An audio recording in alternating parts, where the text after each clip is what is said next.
Ish komandanti i NATO-s generali Wesley Clark dëshmoi në vitin 2003 në gjyqin kundër kriminalit Slobodan Milošević dhe prokuroria e tribunalit për ish Jugosllavinë e cilësoi dëshminë e tij si tepër të rëndësishme dhe kredibile.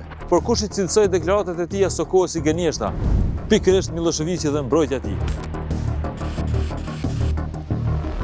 Kur prokuroria e tribunalit për ish Jugosllavinë po ndiste penalisht kasapin e Ballkanit, aty shërbente si prokuror edhe Allan Tiger.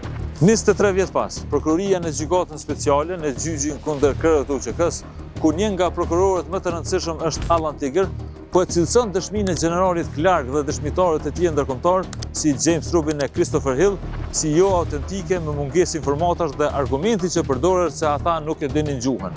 The 7 international witnesses parachuted into a situation with little background knowledge of the players involved, did not speak the language. Prokuroria shkon as larg duke pretenduar se Clark dhe Rubin ishin mashtruar nga Hashim Thaçi për gjendjen e Kosovë. What James Rubin, Wesley Clark, and some of the other internationals don't understand is that Thaçi's willingness to shroud what was happening affected their ability to truly understand how the KLA works. Kjo qasje nuk e sulmon dhe vën në pikpyetje vetëm deklaratat e këtyre personaliteteve, por është edhe një manovër që vën në dyshim të thellë informatat dhe vlerësimet të Shtetit të Bashkuar të Amerikës për luftën e Kosovë dhe ushtrinë sirmtare të Kosovës. Sipas kësaj logjike të prokurorisë, NATO e udhëhequr nga Amerika pas ka ndërhyrë në krah të UÇK-s pa e ditur se çfarë po ndodhte. Nëse njohja e gjuhës është argument për prokurorinë për ta nxjerrë të vërtetën, atëherë sa kredibile është një prokurori që vetë nuk flet shqip.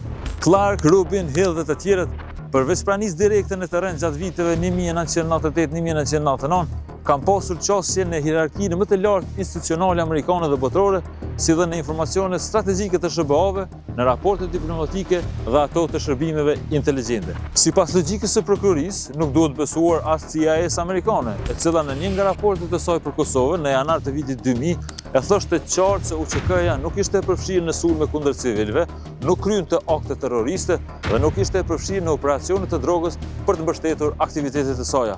Përderisa dëshmitë e këtyre figurave, prokuroria i cilëson si jo autentike dhe të pabazuara, këtë qëndrim nuk e ka pasur për provat nga Serbia, të cilat përkundër faktit se është dëshmuar disa herë se janë manipuluar, kanë qenë materiali i rëndësishëm për të ndërtuar aktakuzën kundër krerëve të UÇK-s. Me këtë manovër, prokuroria speciale po e dëshmon qartë se qëllimi nuk ishte e vërteta e bazuar në fakte dhe dëshmi autentike, por përndjekja politike.